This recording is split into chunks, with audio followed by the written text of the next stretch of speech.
So much. Yeah, no Good having problem. you. Thanks for calling in. William, what's up? Hey, James, how you doing? I'm doing good. How's your day? Nice. Oh, it's well, it's stressful. It's personal, but Christ is Lord. We're gonna get through it. And I figured, okay, how about I relax with a nice Gene stream? That's good. Um, so I had two questions. The first one, I'm curious to know because I actually don't even really know the Catholic perspective on it, and I probably should ask a priest, but I'm curious, what is the Orthodox perspective on the rapture? Like, is that a legit? Because I still don't really fully understand what it is. Because my Protestant friend asked me, he goes, "You do believe in the rapture, right?" And I was like, I honestly don't know. No, none of the older churches believe in it. It's relatively recent. It was invented like 200 or so years ago. It makes no sense because why would there be an arbitrary day in the middle of history where everybody just gets sucked up when the whole point is you're only going to heaven as a means of paradise before the resurrection? Like that's what the Orthodox Church says. And if you read the text of the Novus Ordo, even it'll say like we look forward to the resurrection. So why would there be a resurrection if we're getting raptured? That's why it doesn't make sense. Because if we're going up, why are we gonna? Well, if our physical bodies are all going up to heaven in the rapture, then why is God gonna remake the earth and then we all get resurrected? It wouldn't be a resurrection. We'd just be like taking the elevator down. So I would Okay. definitely. It doesn't make any sense. It's one of those things like futurism where they try to say that Benjamin Netanyahu's in a chapter of Revelation. It just doesn't make any sense. Well, yeah, no, I don't like. I don't really entertain people that say like that. Oh, we're living in all these like prophecies and stuff like that. From like, I don't really subscribe to any of that. Like, there's all the memes of like, George Bush saying that like pulling up some Bible verse that like he needs to invade Iraq to fulfill this prophecy or something. Something that just kind of like it just gives Christians that like total like, oh, just the silly, stupid, superstitious, Yeah, I think. Christians out of touch. Yeah, right. But aren't we gonna have like because I'm Wait, not wait, as wait. Let familiar. me interject because Well, I remember the end of that meme. George Bush calls up and says, "Hey, we got to do this crusade into Babylon to destroy, the whore of Babylon or whatever." And then he calls Jacques Chirac, who's a Catholic, and he mhm. says, "Are you with me?" And he's like, "Yeah, sure, George." And he hangs up the phone. The president of France, and he turns to one of his ministers. He says, "Like, what the hell's the rapture? Like, what is that? We don't Yeah, know what what are it you is." talking about? What is this? Is a crazy dude. What's he talking about? Oh my Yeah, I God, think yeah, that's Lavater funny. posted that meme. It was great, and it was like Walter White as the Pope with like the hat on it. But but isn't there some sort of truth like because well I'm not as familiar with the Book of Revelation, Yeah. but I know that's kind of like a meme because it's like the whole thing is like because like Protestants like if you mention the Book of Revelation they just start like going nuts. But aren't we doesn't it say something about like us having like our glorified bodies or something like that? I'm just not really familiar with it. Yeah, that's referring to, and by the way, here's a great example of somebody not understanding futurism. So the freak, we don't believe in futurism, so we don't think that stuff is talking about the future 5,000 years after Isaiah wrote it. So you're allowed to believe on this channel historicism or partial preterism. That's about it. Full preterism makes no sense, and futurism makes no sense either. And they're not condoned by the majority of the churches. So we don't think every time you flip open the book in the Bible, oh, I got the good book here. Let me flip it open to my prophecy. Hey, wait a minute. This happened today at Subway when I was eating. It's like this. This has nothing to do with you. This is stuff that's from a long time ago. But what are you saying about the glorified bodies? Again, that's referring primarily to the resurrection because they ask Christ in the gospel. They tell him, will there be marriage in the resurrection? They're trying to trip him up. Like, if we have bodies, are people going to be getting married? And what if Oh somebody's yeah. been married 3 times? What do they do? And his answer is just that the body you have is not going to be the same as you have now. And life will be different, but you'll be Oh. alive. You'll be having everlasting life. Yeah, and there's supposed to be a certain period of tribulation, right? Yeah, but that's not like, oh man, we gotta, we're gonna be part of the rapture. Which tribulation are you talking about? Because like when it mentions the sky will go black and the city will Uh-huh. be desolate. That stuff's all just talking about the destruction of the temple, which does happen. Okay. Well, I guess my friend asked me specifically about like the period of tribulation when the Jews finally convert to true like Christianity. But like I said, I haven't really actually read They the won't. book, That's like, the as an thing, though. adult, They so won't. That in itself is part of the futurist scheme. This idea that all the Jews are going to be transforming into Christians, so it's up to us to support Israel and do that. That's again all just part of futurism. oh, it's, The related church, to Israel, okay.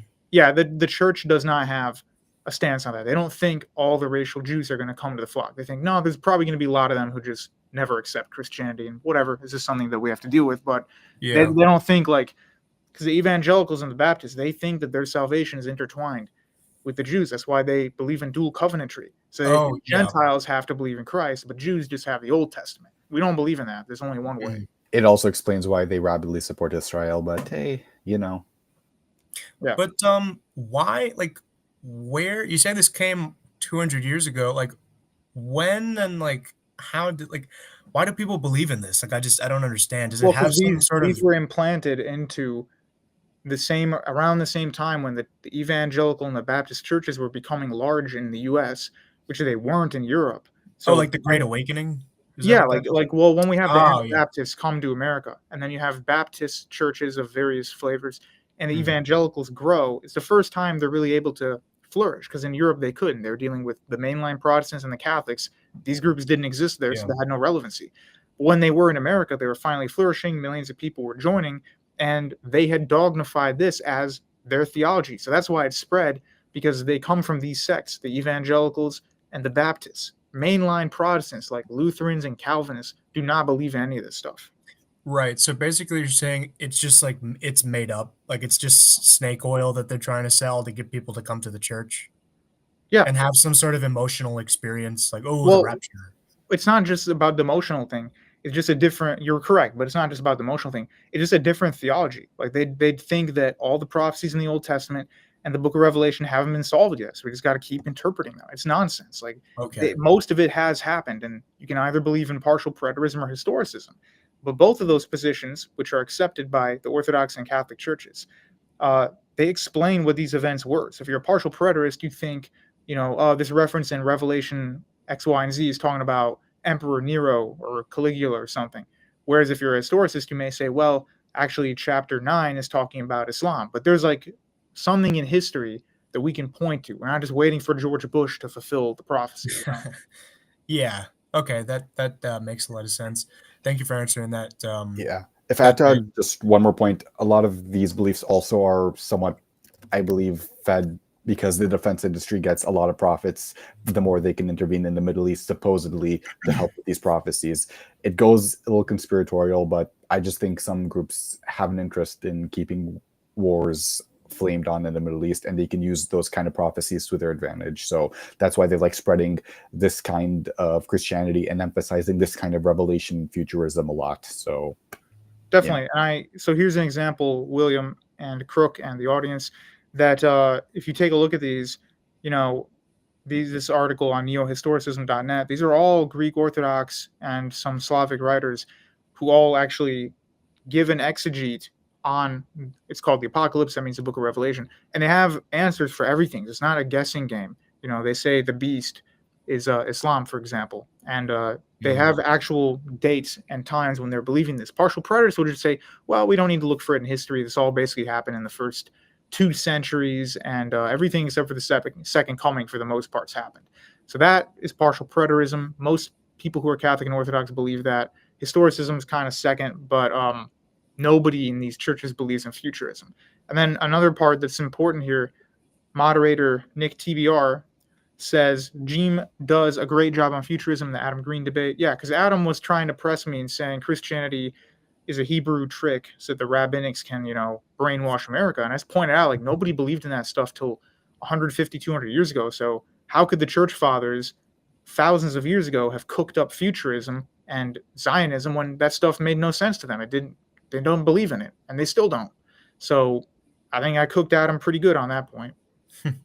Yeah, well, thanks, for helping me to understand this a little bit more. In terms of all the, um, sort of different subjects of our Christian faith, this is something that, like, I'm really not familiar with, and there's other topics that I'm, a little bit more read on, so I appreciate you helping me to understand this. Yeah. So I had another question. I think this might be interesting because it's obviously like a lot of history. I can't go too much into it because I'm sure there's probably other Oh people that wait, want to be on sorry, the William. stream. I don't mean to interrupt you. I wanted to add one more thing that will really, really help you understanding this. Oh, okay. So Yeah. the mainline Protestants, they didn't accept partial preterism. So the Calvinists and the Anglicans did not like it.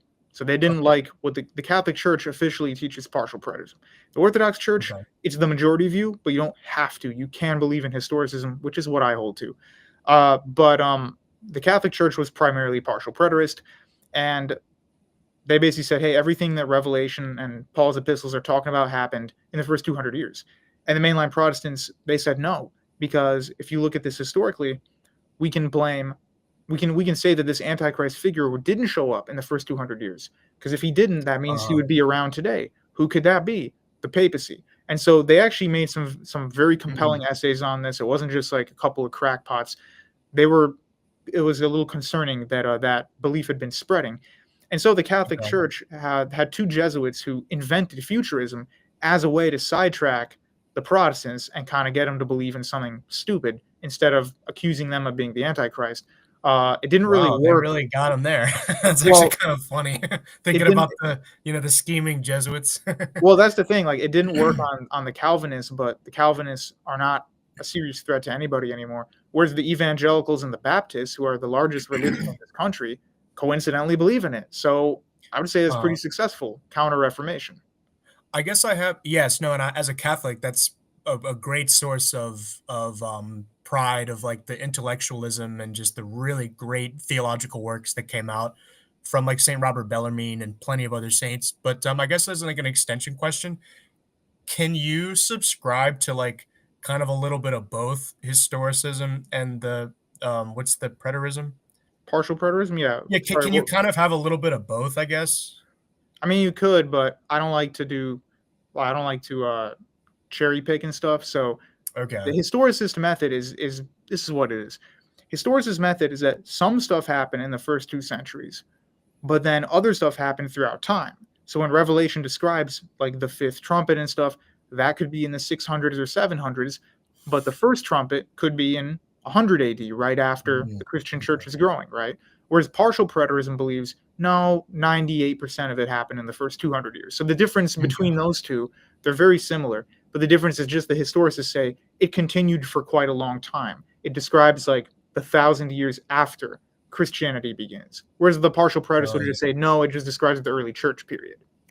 Yeah, no, and I think actually that might be related to sort of like the mindset in like Western civilization of just like the how you can see like the seeds might have been planted. This is just kind of like my educated guess, like because you could see like a lot of Christians and like Western Christians and the way they grasp God, like they can't fathom that God. I mean, I know there's no more like revelation, but the concept of like God, like it's related to like the deism of like God is like he was here, but he's not really here anymore, and we're just kind of living in like history is over, and now we can just there's just nothing's gonna happen anymore. Well, that's a Um, very big problem. The whole history is over.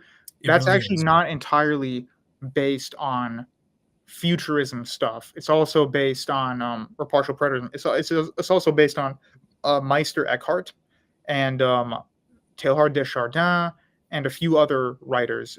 De Chardin did the whole transhumanism thing, but he also agreed with this. Meister Eckhart basically believed that history was unfolding in 3 different ages. So he said the age of the Father was the Old Testament. The age of the Oh Son yeah, yeah. was the New Testament up until like um I don't know, 1500s or something, and then the age of the Holy Spirit is everything after that. So he basically thought like the world changed, humans changed, like what was acceptable 2000 Mhm. years ago is not acceptable now. Major problem. We obviously don't believe in that. Yeah, speaking of those like goofy analogies with the Father, Son, and Holy Spirit, I remember like a Muslim told me that Judaism is the Father, Christianity is the Son, and Islam, we're the Holy Spirit. And I'm like, well, you don't even believe in the Trinity. And he's like, and I'm like, no, I don't know what you mean because that doesn't make any sense. Yeah, you know? dude, we're the Hindus and you're the Buddhists, but we're not Hindus and we're not Buddhists. It's like just talking Right. nonsense. But Yes. If a Muslim told you that, he would get in so much trouble in a Muslim country for saying yeah, bad they stuff. were.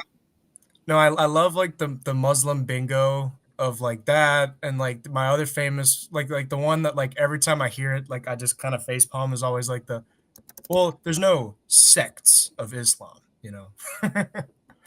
Yeah, that's kind of dumb. There are definitely sects. There is Um, most definitely. But Gene, the other question I had is like, are you familiar at all with the history of Middle Eastern immigration to Latin America? somewhat. I'm not like the master, but I do Okay. understand some of it. Yeah. Yeah, so Latin America actually has the most Middle Eastern people outside of the Middle East, believe it or not.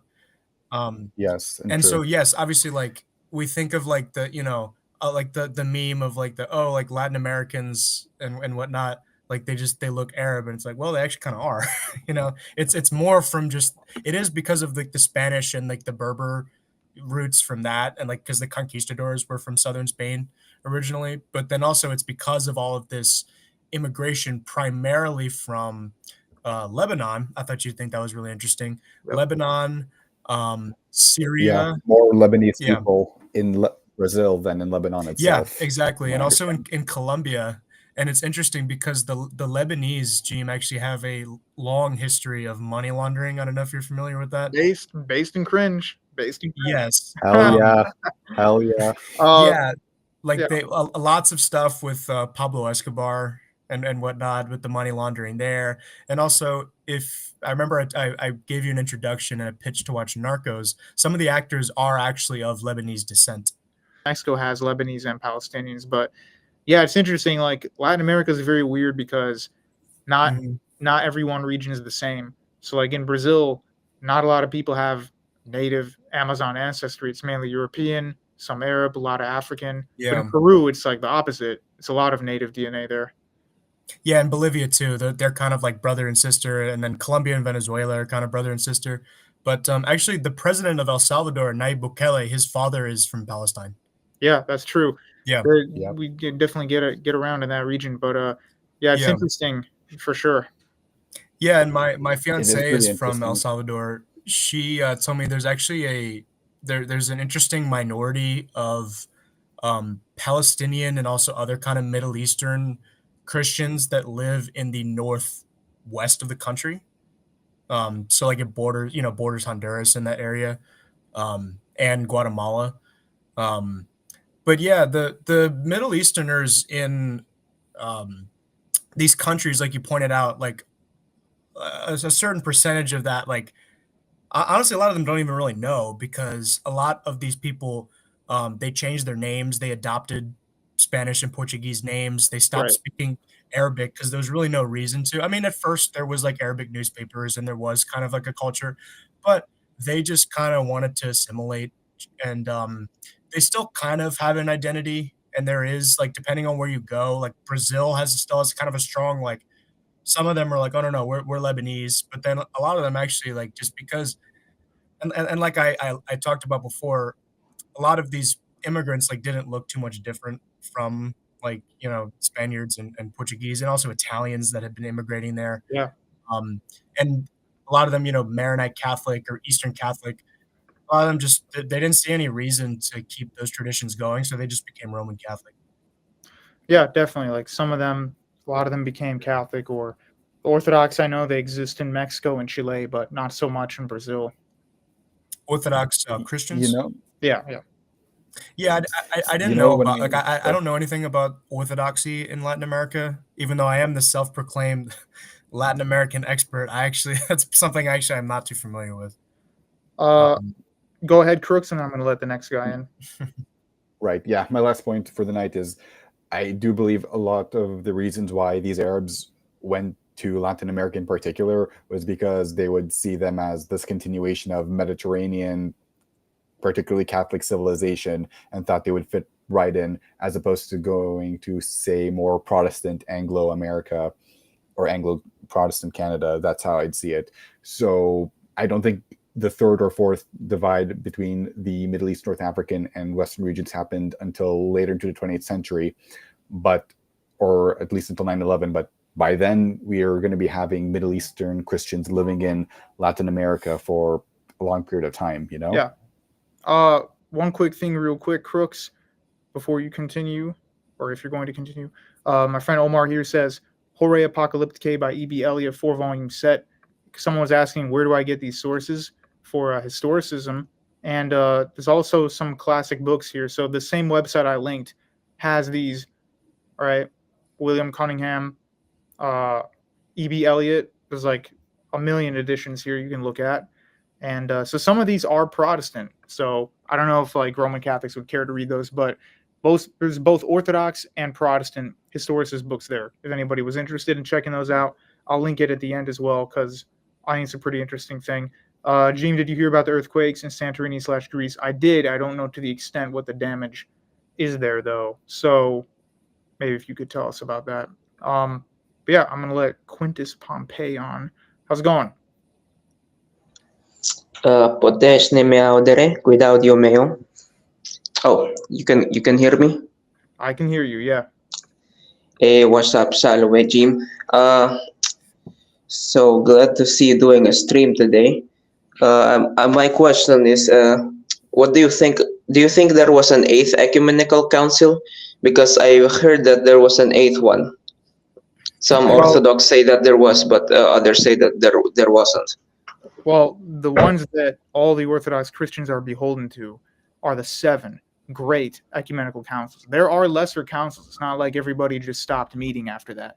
But the 7, if you don't agree with what's in the 7, you cannot be really an Orthodox Christian. For the Catholic Church, the equivalent of that would be if you do not agree with the system of the papacy, meaning when the popes speak ex cathedra, so in their infallible throne, you have to accept that. Now, if Francis goes and buys a hot dog and says relish is cool, you don't have to believe that. But when he's speaking infallibly, you do have to. So the equivalent for the Orthodox would be that you must accept the 7. As for any other councils after that, they're not as dogmatic, but they might be covering some stuff that's important, but they're not at the level. So when you say the great ecumenical councils, it's really the 7. Anything after that is just an important council, but not like the gold standard infallible ecumenical. Oh.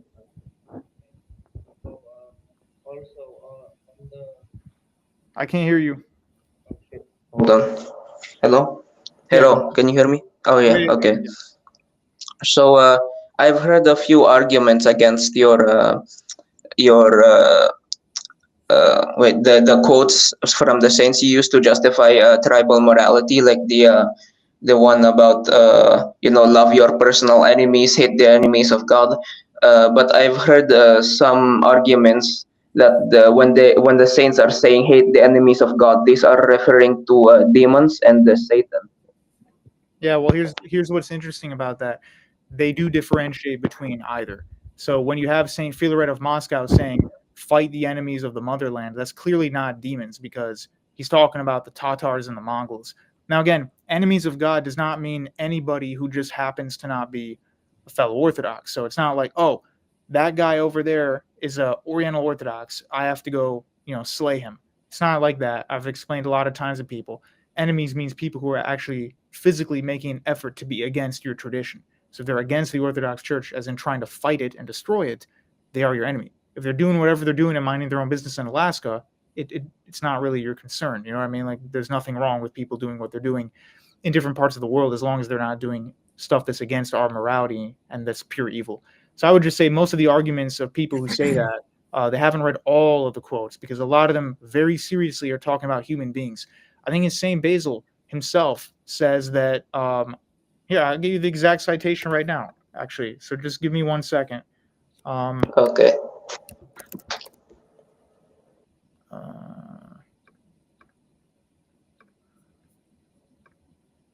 Give me 1 second.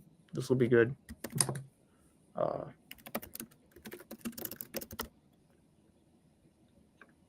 Okay. Let me find the page. I have it here in my book.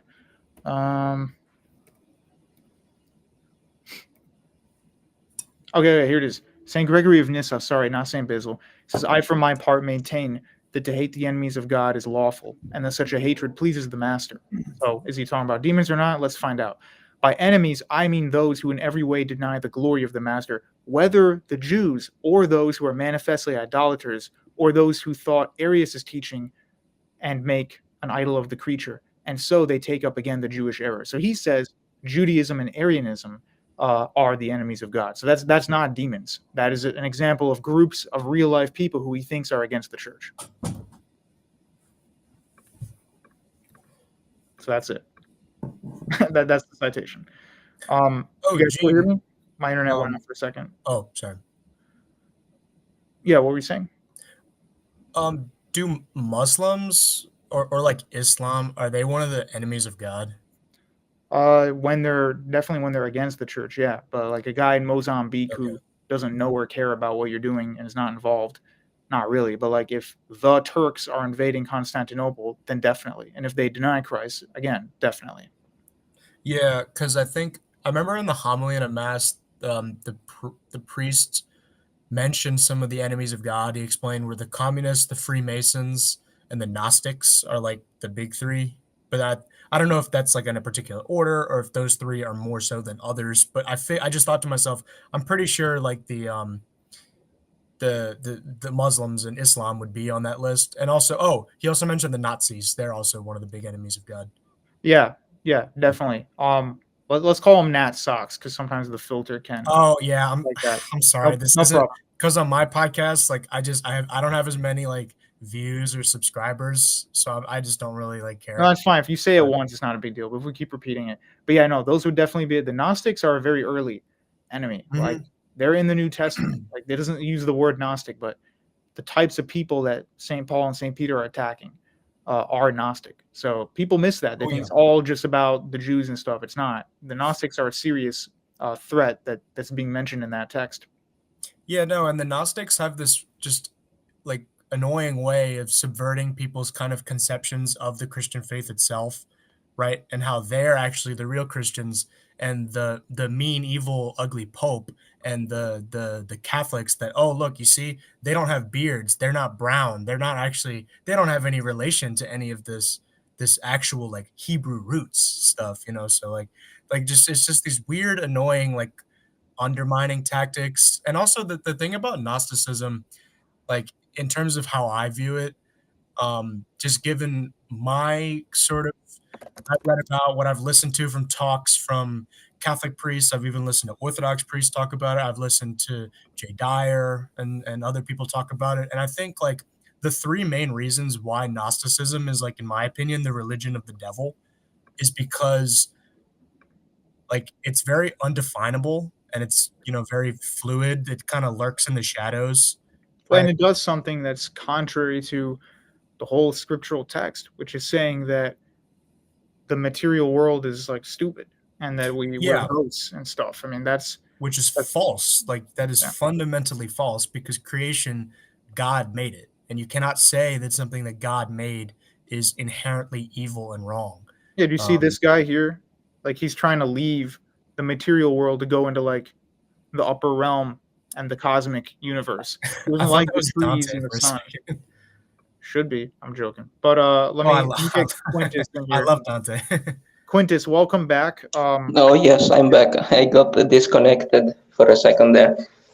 Right. So I think I got most of your answer. I just got caught off at the end. But like, do Carthaginians fall under that category of enemies of God? The Carthage. Well, yeah, because they were practicing the burning of you know who's and you know what's to a satanic god. So yeah, they can't possibly be godly people. But then again, the pagan Romans would also, they get redeemed because they accept Christianity. And to be fair, the people in the Carthage area become Catholic as well later in a point of time. So once you start following the proper God, then you're no longer an enemy. You can't hang on to something from a while ago, but the pagan Carthaginians, definitely they were. And if I just want to add something, the Marcionites, as well as some of this early enemy of God following the wrong God thing, a lot of Christians today in particular legitimately believe there are two gods, this mean one in the Old Testament and this nice one in the New Testament. But that's one of the earliest and oldest heresies. So if you're going to follow God, you're following the God of the Old Testament and the New Testament because he's the same guy. So yeah. So I think Marcionism and Gnosticism go hand in hand. You're not going to be like a Marcionite tough guy. Like you're going to be a Marcionite who ends up believing kind of the same stuff. Like you're going to say, oh, the material world's not that good, and the Old Testament stuff's all evil, and it's a demiurge, and they just end up agreeing in a lot of the same stuff. Yeah, and also Gnosticism, like it's just about, I mean, it's primary doctrine is just it's about what you know, right? Whereas in our religions, right, in Orthodox Christianity and Catholic Christianity, it's about who is the person of Jesus Christ. That's the fundamental thing we're trying to learn, right? Whereas Gnosticism, not only is it just about what you know, but it's just learning in and of itself, right? And it's just about kind of, like the more you know, the more you achieve, like the higher realm, and just the more euphoria you get. And I find that this is a problem with any false religion or kind of false worldview, is that people are just really trying to find what religion or something or whatever it is that makes them feel the best, if that makes sense. And obviously, how a religion makes you feel is irrelevant to whether or not it's true or false. It might, and I would say, yeah, I think if you accept Christ, then you probably are going to feel good, right? Well, here's the thing, though. Another thing about the Gnostics to understand is they come off as like, hey, we're super intellectual and stuff, and we love knowledge, but like I said, they have a problem with the material world, and they're actually highly pagan belief system. It's like they believe all the stuff that the worst kind of stuff that like Socrates is attributed to have said. And so it's very fascinating how they get the credit sometimes in academia as being intellectuals, but like they're insane. Like they don't believe in reality. They believe in like magic and stuff. They don't believe in normal, real, like an empiricist scientist would hate Gnosticism. They don't do that. But yeah, I think that we've answered the question there pretty good. Anybody else want to join? Because I'm going to log in probably 10-15 minutes. So if anyone's new here, click the pinned comment. I have the invite open. You can ask whatever you want at this point because we're kind of near the end. But yeah, I think we covered a lot. We covered Trump, Gaza, a few geopolitical things, Europe. There are a few theological questions asked, eschatology, and now we're talking about Gnostics and stuff. I have other streams where I discuss like the error of Gnosticism and a few other ones. Like we did one on the Kabbalah. I don't know if that's still on my channel, to be honest. I think that one got a little too much heat for YouTube, but maybe I'll put it on Rumble or something. I don't know. We'll see. If I had to add one more thing about the Gnostics, always talk about the material world being a prison. A lot of the times it's just a human that's probably making you feel imprisoned. It's not because of this weird ass demiurge. That's why a lot of people become Gnostics, usually from their own lack of self-fulfillment, thinking there's something supernatural and spiritual keeping them down, and odds are it's probably a bad economic policy or well, something. Yeah, like or some of the stuff that St. Augustine gets wrong, because he's not infallible, is because he used to be a Manichaean, so he still has a very dualistic understanding of metaphysics. But yeah, so guys, Quintus, thanks for calling in. I'm just going to kick you so I have room for other people because there's a few people trying to join. But thank you very much. And let's see here. Nick wants to pop in. Hello, how's it going? So I just have one question. Do you? What is that question? So when Plotinus says, Here we go. He's back. He's back. So how do we make our soul more beautiful so we can see the first beauty? Is that rhetorical, or are you going to give me some of that smack wisdom from old Pluto here? I'm asking you. How do we make ourselves more beautiful? Our soul more beautiful so we can have knowledge of the first beauty. Oh, well, if it was just ourselves, I would say to jump out of your body because he was very ashamed of the flesh. How do you make your souls more beautiful? Pretty sure he would say you have to align yourself to the values of the good. Well, what are you going to say?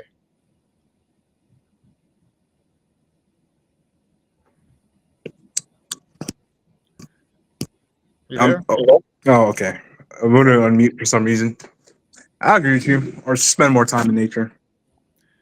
Yeah, I think you. Well, the thing is, like, You know that naturalism stuff that comes about in the Enlightenment, where they're like, "Oh, nature is this cruel goddess, and she doesn't care about you, but we have to like link ourselves to nature and ascend past the filth of urban civilization." That stuff all comes from like a revival of Neoplatonism. That's in the book I recommend for this classroom. But yeah, you got. I just love how the picture of Plotinus is always ahead. He's always like floating in space. He's just in the void, just like floating there without his body. I He like that. transcended matter. There you go. Link's aftershave, someone says. That's how you that's how you ascend past the material world, use proper aftershave. So if they had aftershave in Alexandria, then Plotinus might not have written anything, and then the world would be different. Jim, I had another comment about the Gnostics and their relationship with the dialectic, right? Because Gnostics have this sort of, like anti-matter, anti-materialism. Yep. But when you actually like meet Gnostics and you talk to Gnostics and you see their lifestyle, it's actually quite the opposite of that. And they're actually like the most materialistic people you could possibly think of, right? Like it's kind of like the guru con man kind of problem, where it's like Right. Well, yeah. So basically, that's the problem of metaphysics alone cannot solve anything, because if you say the material world and the soul are 100% against one another, well, you could say that means we can't do anything material in order to preserve our soul, or you could say that means we can do whatever the hell we want because it doesn't impact our soul. So either way, like the dialectic doesn't solve anything, and that's where communism comes from too. So Marxism comes from Hegelian metaphysics, and that's all just basically saying we are at odds with the nature of this world. Like, it's the exact same stuff. So that's why the understanding Gnosticism is so important, because people think this is some long dead thing, but it actually impacted all of these modern belief systems that people have today. So it's important to understand it. Yeah, no, and a lot of a lot of people don't understand just kind of the genealogy of these ideas and whatnot. But the dialectic, it's like once you see it, I feel like you can't unsee it. Like anytime someone says something, like it's just the example. Like Jay Dyer has the greatest example with the humanist movement, right? Yeah. Like where they exalt man and like human reason as like that's like the highest good, but then it's like, yet what is man? Man is like this is the meaningless sack of meat in the meaningless universe, right? So it's man's a nuisance. So the humanist movement actually in reality becomes very anti-human, Yeah, well, it's a thing. Like, it's part of Marx's great march of progress, where like all of history is just like rat's shit, but it led to the beauty of Marx coming to be birthed into the world. And so it's all like, hey, we had to go through all this garbage, but now we've evolved, and now we're better than our ape-like barbarian ancestors who didn't believe in this based industrial revolution. But yeah, he does definitely get a lot of that. I have two more people here. I got Landon and Orthoholics. I'm gonna let Landon on first, real quick. How's it going, Landon? Hey, Jim. First things, I actually, funny enough, on what you guys were saying about Gnostics. So I've met a lot, like I've met a good amount of people. I don't know if you remember me from the other day where I said like I live in the suburb with like a lot of young adults. And you'd be surprised like how quickly like people like kind of like they kind of merge like Gnosticism with New Age, which I guess is like new modern Gnosticism, anyways, with Christianity. Like there's a lot of people who like meld all those three and like somehow keep it consistent. And like I was talking to some person like, and they were telling me how like, oh, it's like I don't know, like it was like something about like why would God send His Son to suffer? And like I'm like, but she claims to be like she claims to believe it, she believes in the Bible, but she doesn't believe like a loving God would send His Son to suffer.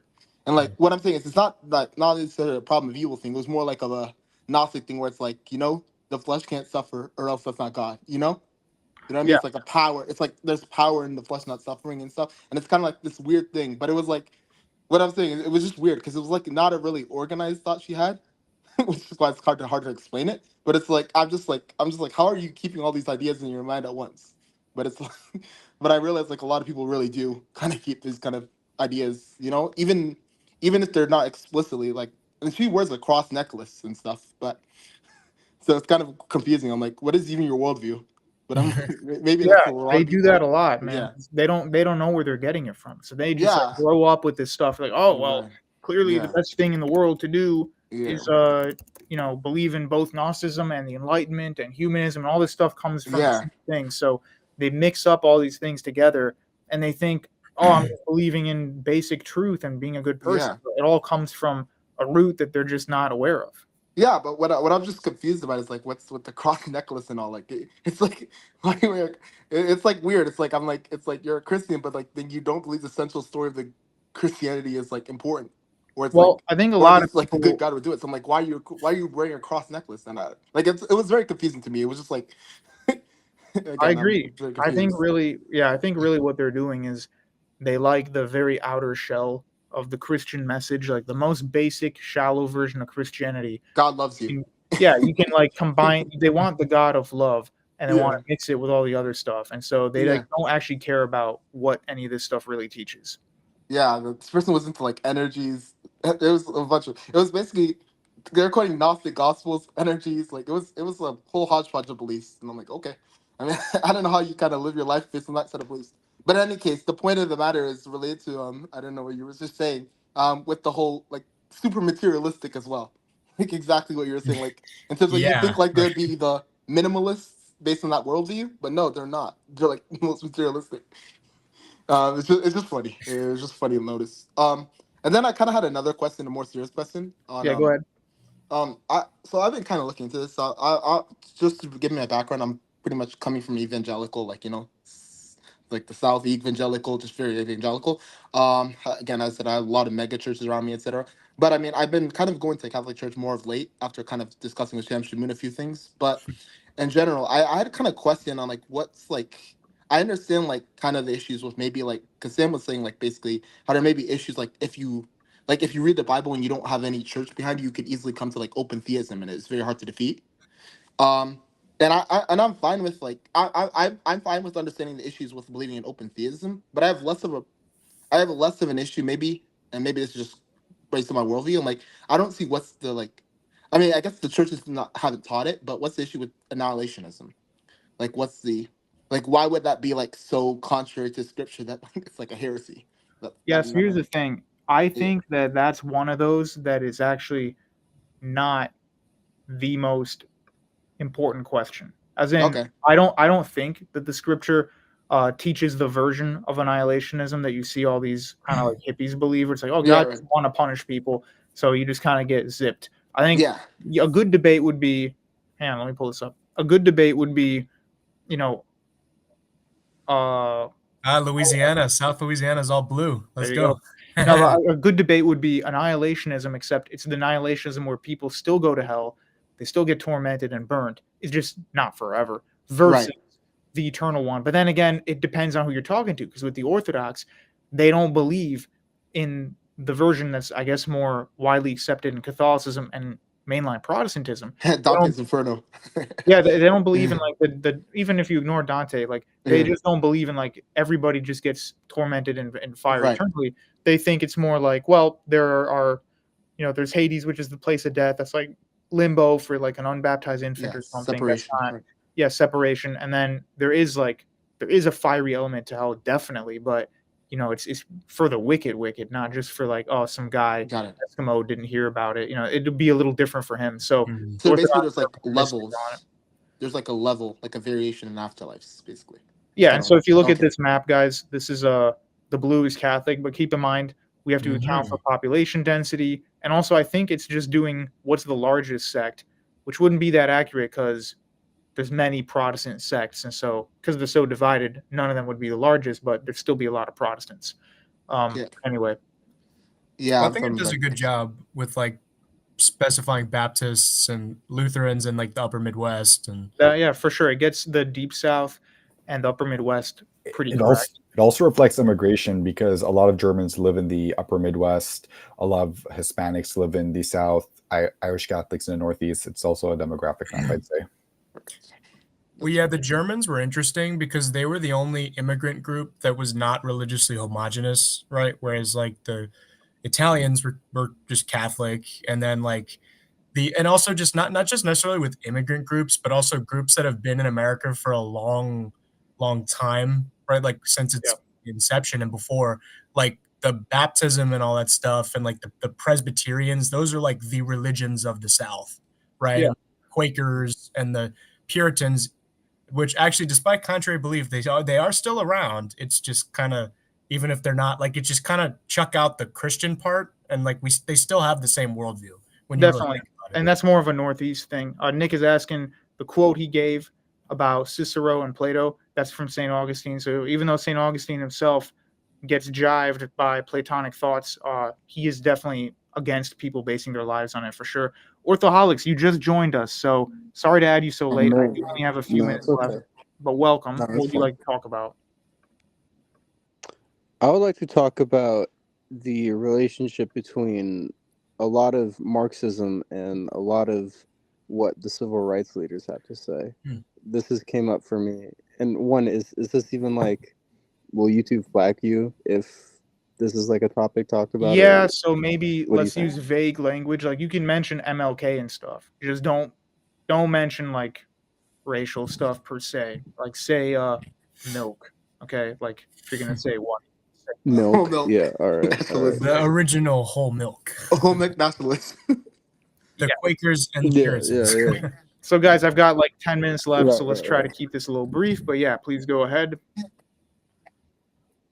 Yeah, this comes up because I'm currently talking to a friend who I haven't talked to in a while, who is obviously African American, and it seems just kind of sad to me that a lot of their thinking and a lot of what seems to be like what they get out of from culture-wise comes from a lot of these characters who I think have some very Marxist tendencies and aren't necessarily, the most prosperous people to like base your philosophy or political views on. I just wanted to see what your thoughts. Yeah, on that definitely. were. So I just highlighted comment from moderator Nick.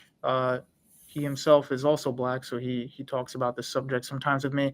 And we both like this channel. This guy here, Chad O. Jackson, he covers this quite a lot. And like here, he has right here, MLK. He's done 1 million videos on MLK. Chad O. Jackson exposes MLK. And so he basically comes to the same worldview that you're expressing, which is that a lot of people have been sucked into these philosophies that actually were to their detriment. So the heroes of these movements are not necessarily good for their communities. And like you're right, the blatant Marxism of people like MLK is pretty obvious if you check out. So definitely recommend Chad O. Jackson's channel. He talks about this in depth with experts. So I would agree with your assessment there. A lot of these like heroes of these groups end up being very detrimental to their cause and just widen the rift even more. So they weren't Kangs, is what you were saying? No, definitely not him. I mean, if you look at all this recent Right. stuff that came out, right? And if you guys see the stuff that Trump had exposed, it's crazy. No, Crazy. and like a lot of like these people, like it was all, when you actually look into the history, I'm sure Chad O. Johnson has probably talked about this because I've seen this from other YouTubers like Aaron McIntyre and John Doyle, more so into like political things and not religious things, but like sometimes that stuff can be useful. Talking about how like a lot of the civil rights stuff, which like obviously yes, we don't want like racism and whatnot, and we don't want segregation. Right, like yeah. Jesus obviously probably wouldn't have want that. Like we shouldn't treat people differently just because of something that they can't change, right? Sure. But like a lot of these movements were kind of like it wasn't really grassroots. It was basically all top down, just a kind of way to, like, it was part of the larger plan by like the deep state to like subvert America and in turn like just the Western world and like traditional. Well, I mean, obviously, I'm not saying that like I don't subscribe to the whole like the 1950s was like that was like peak like base trad. Like obviously the seeds had already been planted for like the cringe to come, and there was already a lot of cringe going on then. But yeah. Well, I think I want to do a stream one day just of what I call the building of the modern world. And that's just all World War II and after World War II. Like the highest rate of technological innovation, social change, migration, technology, tech, I already mentioned that, culture, etc., happened between like 1939 and like 1980. And those 4 decades would be really good stream to do. Thank you guys for coming on. Sorry to cut everyone off, Thank but I you. do have to head Thank you. out. Thank So, you. Oh, that's okay. yep. Thank you guys for being here. And